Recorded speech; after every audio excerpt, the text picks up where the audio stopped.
Assalamualaikum warahmatullahi wabarakatuh. Halo adik-adik, perkenalkan nama kakak Naura Ramadina. Hari ini kita akan belajar bersama. Ada yang tahu tentang apa? Ya, apa? Tentang bercerita. Kalian senang mendengar cerita? Cerita apa yang sering kalian dengar? Kakak mempunyai sebuah cerita tentang kehidupan sehari-hari. Cerita ini kakak buat sendiri. Kalian penasaran dengan ceritanya? Mari kita dengarkan bersama-sama. Gemercik suara air di sekitar sungai yang terdengar sayup-sayup. Sungai yang terletak di antara perkebunan ditumbuhi pohon-pohon yang rindang. Beragam pohon tumbuh dengan subur, menambah keasrian pemandangan alamnya. Beberapa burung yang hinggap di dahan pohon berkicau dengan merdunya. Hembusan angin menambah sejuk udara di pagi hari. Langit masih diselimuti kegelapan. Matahari belum juga memancarkan sinarnya. Seakan masih ingin dengan nyenyak. Semilir angin masih terus berhembus hingga akhirnya pelan-pelan matahari menampakkan sinarnya. Di wilayah dekat sungai dan perkebunan di bawah gunung yang menjulang tinggi, ada beberapa pemukiman warga yang salah satunya rumah pemukiman itu adalah rumah Pak Hasan. Anggota keluarga Pak Hasan terdiri dari seorang istri yang bernama Ibu Nani dan seorang anak laki-laki yang bernama Edo. Pak Hasan dan Bu Nani dikenal seluruh warga mempunyai sifat yang sangat rendah hati, sopan, dan selalu membantu tetangga lainnya. Namun berbeda dengan Edo yang mempunyai sifat pemalas dan selalu bertingkah semaunya. Ini dia anak laki-laki yang bernama Edo. Dia memiliki sifat yang pemalas dan selalu bertingkah semaunya.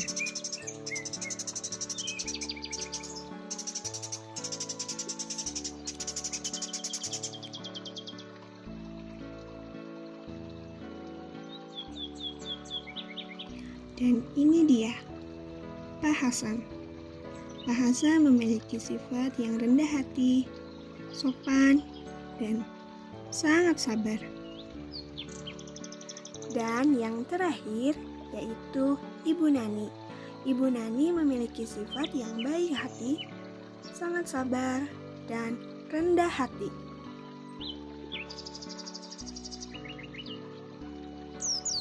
Suatu hari, Pak Hasan sangat bersemangat karena akan pergi ke kebun untuk memetik beberapa sayuran yang ditanamnya. Dan mungkin sudah cukup matang untuk dipanen. Istrinya Bu Nani baru saja menjemurkan pakaian di atas tali yang pinggir sisi kanan dan kirinya disanggah bambu.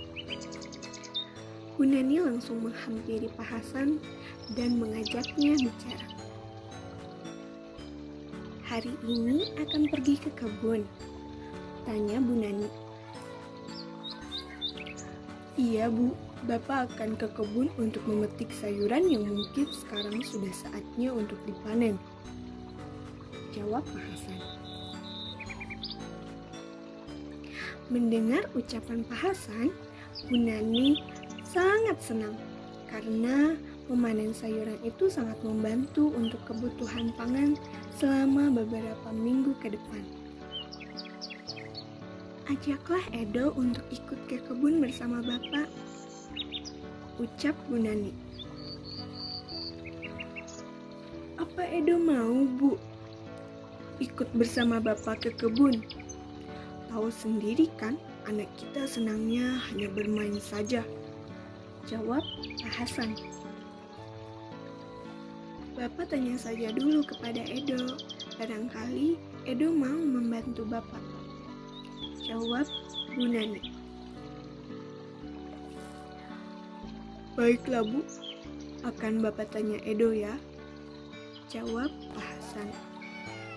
Pak Hasan pun menghampiri Edo yang sedang bermain kelereng bersama teman-temannya. Edo, Bapak mau bicara sebentar nak, ucap Pak Hasan. Hah? Ada apa sih Pak? Tahu tidak, Edo kan sedang bermain kelereng bersama teman-teman. Jawab Edo. Iya Edo, Bapak tahu. Maka dari itu, Bapak meminta waktu untuk berbicara sebentar. Edo ikut bersama Bapak ya ke kebun. Jawab Pak Hasan.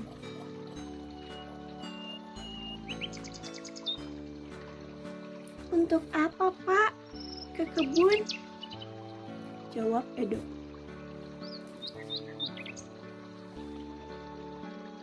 Bapak akan memanen beberapa sayuran yang sudah Bapak tanam, nak. Jawab Pak Hasan. Edo tidak mau, Pak. Edo lebih baik bermain saja. Jawab Edo dengan memalingkan wajahnya karena tidak sabar ingin bergabung bersama teman-temannya untuk melanjutkan bermain kelereng. Bapak akan sangat butuh bantuan kamu, Edo, karena pasti akan banyak sayuran yang Bapak panen hari ini. Jawab Pak Hasan.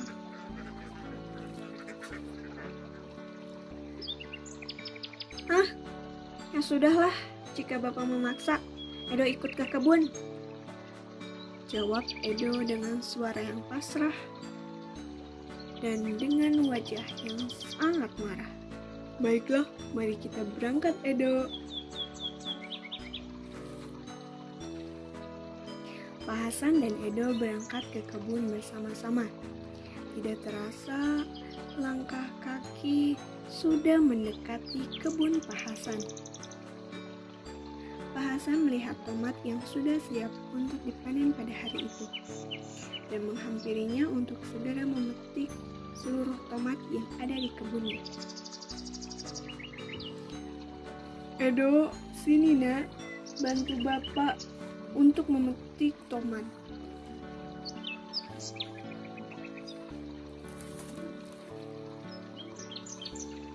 Ucap Pak Hasan.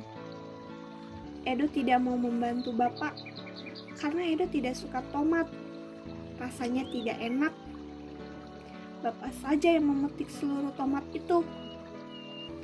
Jawab Edo. Akhirnya, Pak Hasan memetik seluruh tomat tanpa dibantu Edo. Setelah memetik tomat, Pak Hasan bersiap-siap untuk memanen wortel yang sudah ditanamnya. Edo, kemarilah bantu Bapak untuk memanen wortel, ucap Pak Hasan. Apa Pak? Tidak mau, Edo tidak mau membantu Bapak. Edo takut cacing tanah. Pada wortel itu banyak sekali cacing tanah. Bapak saja yang memanen semuanya, ucap Edo. Kemudian Pak Hasan memanen seluruh wortel tanpa bantuan Edo. Berikutnya, sayuran yang akan dipanen Pak Hasan yaitu sayur kol.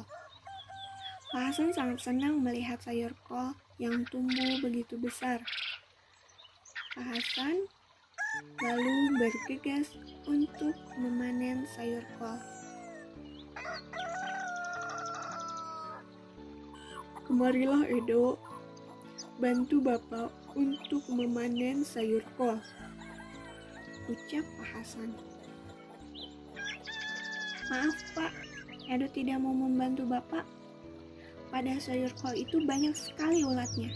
Edo takut Pak, jawab Edo. Mendengar jawaban Edo, lalu Pak Hasan bergegas untuk memanen seluruh sayur kol.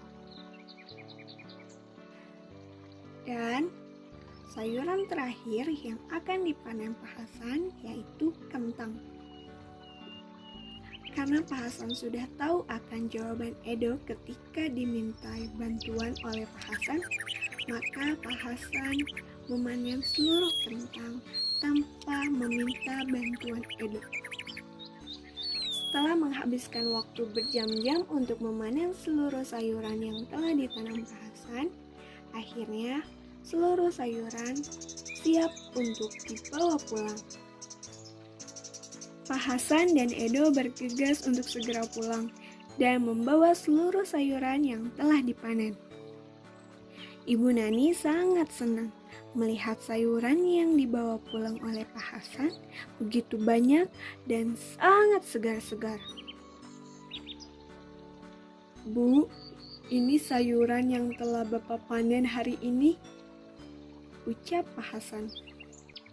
"Iya Pak, terima kasih. Ibu sangat senang melihat semua sayuran ini begitu segar-segar. Mungkin seluruh sayuran ini akan cukup untuk kebutuhan kita beberapa minggu ke depan," jawab Ibu Nani.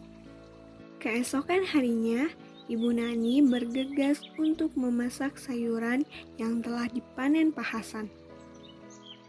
"Edo, bantulah Ibu Nak untuk mencuci sayuran ini karena Ibu akan segera memasaknya," ucap Bu Nani. "Maaf Bu, Edo tidak bisa membantu Ibu.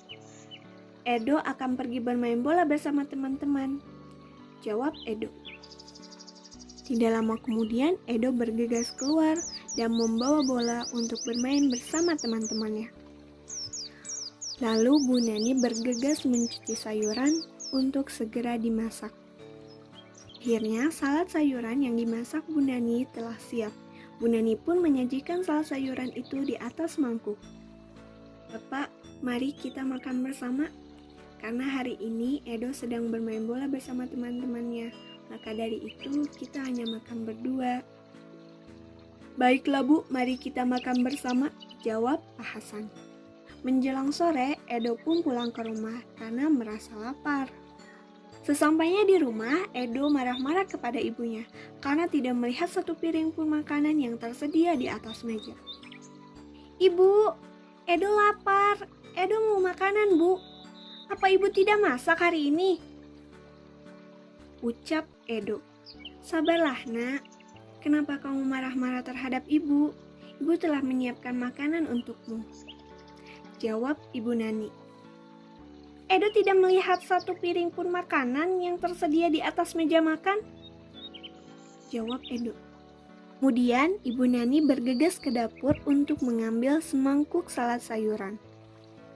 "Ini Nak, semangkuk salad sayuran yang telah Ibu siapkan untuk kamu makan hari ini," ucap Bu Nani.